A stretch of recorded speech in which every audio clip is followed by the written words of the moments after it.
How's it going, folks? Typically, when we're looking at loudness in a track, we edge towards one tool. We edge towards the limiter. And limiters are fantastic, don't get me wrong, for getting final loudness out of a track. But it's not without its trade-offs. It's going to clip peaks. It's going to bring down the overall kind of dynamic feel of a track and a little bit squashy, you know. But there's tools we can use to get us that loudness without having to reach for a limiter. And I just want to go through 3 tools that I tend to lean on to get that loudness before I reach for a limiter. So there's 3 tools in question here. One is kind of a saturator, one is upward compression, and another is, I guess it's kind of a combination of the 2, but I like it. And these are 3 tools that I lean on every single day. So we'll talk you through the session, what's going on, and we'll bring each of these processes in, and then finally we'll see what that's actually doing to our track. So I'm going to have Insight up here at all times so you can see exactly what's going on. So full disclosure, I've got Ozone 11 on this track on the master, but the maximizer is turned off. So although it's gone through a pass of master assistant just for something quick, it's not actually going through the maximizer. That is completely disengaged. So there's no limiter engaged here. Let's take a look at Insight 2, which is going to show us the overall loudness in LUFS. It's going to show us the peak level, and it's going to show us the RMS level. It's going to show us how loud our track is before we do anything to it. So let's take a look.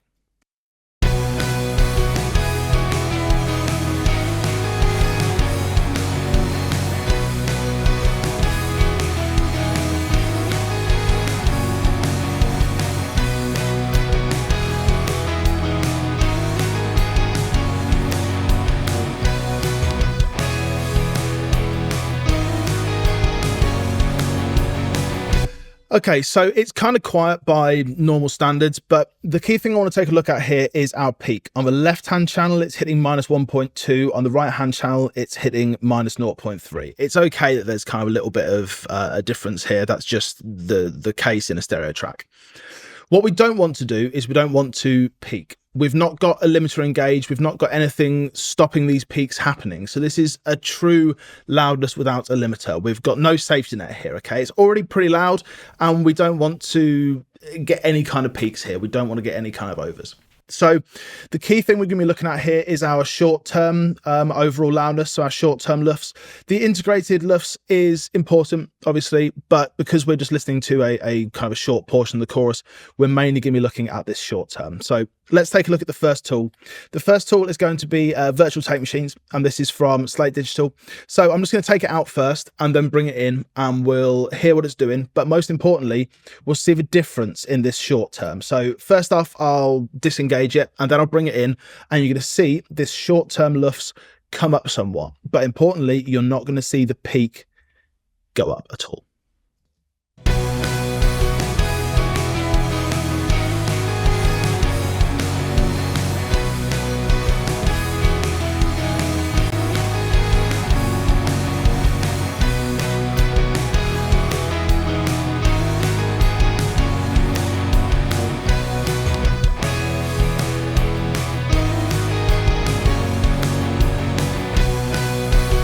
Okay, so we saw the short-term LUFS value come from, it was hitting like -18, sort of -17, going up to that -17 to -16 point. So the important thing is here, we're getting one extra LUFS out of it, but we're not increasing the peak value. And we're not going to be limiting at all there. We've got no limiter engaged, and we're not going to be shoving anything else into the limiter. And that's important.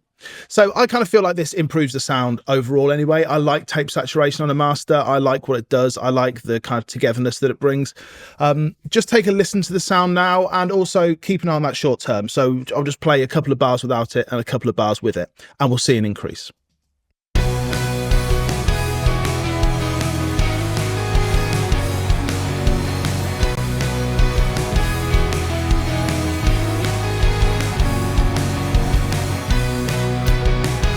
It's safe to say we're getting one extra LUFS, I would have said.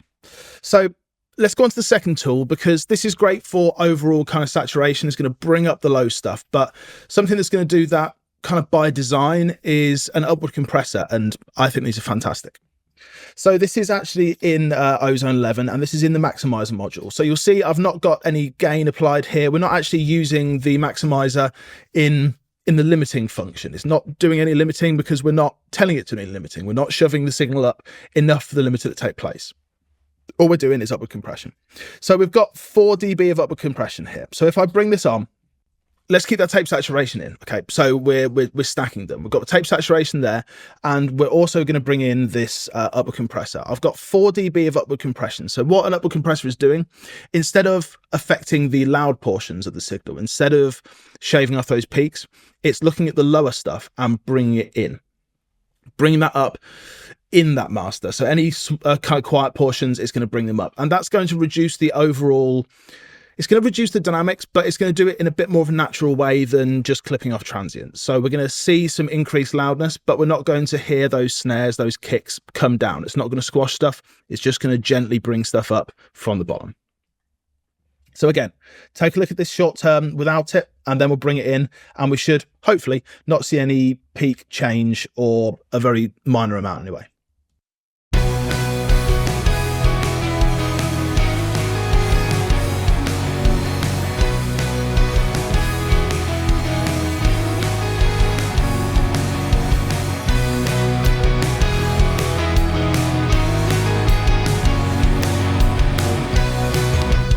Okay, so previously when we had nothing engaged, we were hitting that kind of -17 LUFS at a maximum. Now we're getting up to -15. So each process that we're adding in is adding an extra LUF or LUFS, whatever it is.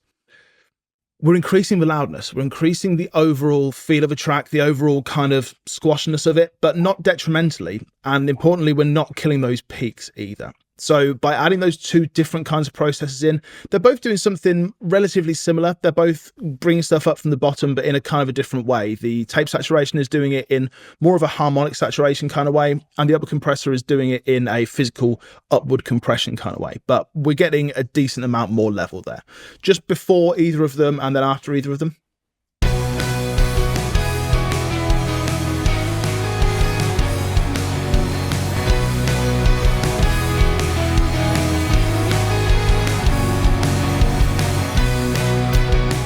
We're getting a decent amount more loudness there. And I know that there's comments that are going to be made on you can't make an equal comparison because something's louder. This is the entire point of the video. This is the entire point of making something louder, so that we're not actually trying to make an A-B comparison between this one sounds like this one sounds like this. It's about making stuff louder. Whether you like it or not, people like stuff kind of loud. And we don't have to go to extremes. We don't have to go to like -4 LUFS, but getting that loudness there is what people like. And we're not going absolutely crazy, but we're able to get some more loudness out of using just these 2 tools. And when we bring in the third, we get even more, and we're not detrimental to the sound. So let's close these ones off. We're going to keep them engaged though. The third one is the Oxford Inflator. So full disclosure, I have no idea what this thing does. It's kind of like it's kind of a saturator, it's kind of an upward compressor, it's kind of a dynamics thing. I don't know. I just like it because it adds a real kind of texture to the sound, and it allows you to get that loudness, which you can just get in a slightly different way. So I feel like it's kind of a combination of upward compression and saturation and a little bit of dynamic stuff. But either way, it gives us some loudness. So let's just leave those other 2 in. Virtual Tape Machine is in, Ozone 11 upward compressor is in. Let's start with this off. So the effect in is off, and then let's bring it up. So we're going to see the short term before, and then we're going to bring it up and see what we get.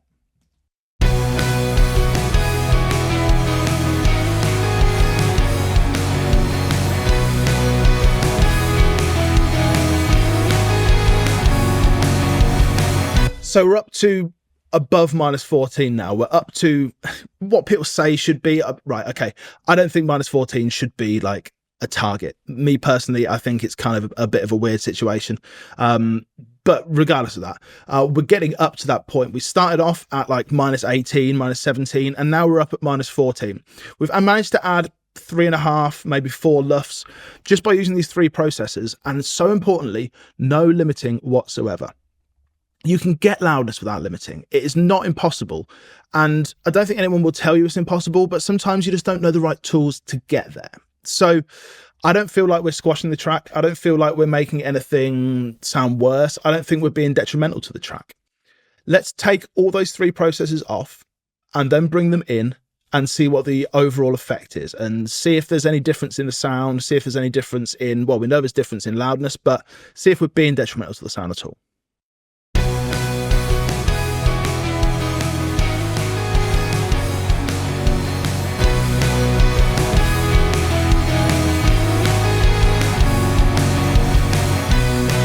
Okay, so previously we were at minus 17.5, and that's on the short-term LUFS. Now we're at minus 14.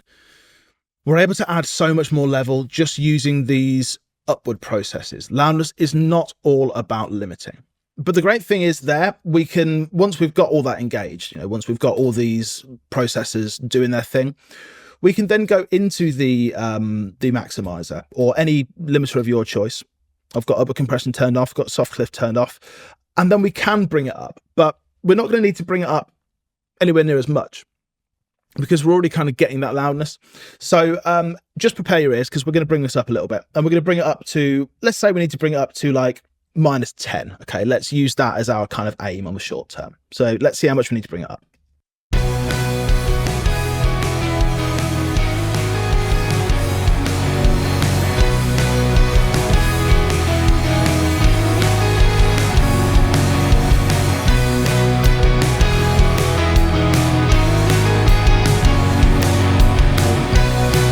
Okay, so we need to bring it up by 4.5 dB for it to get up to, around that minus 10 level.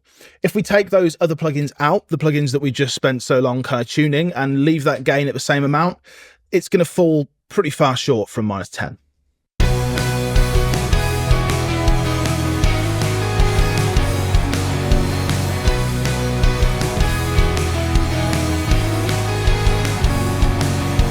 Minus 13. See how much limiting is going on? Not very much.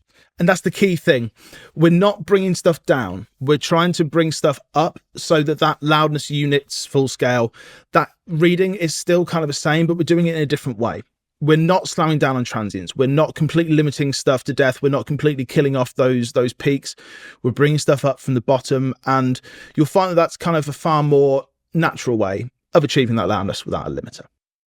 Hope it's been useful for you. I hope that's given you a bit of a different insight into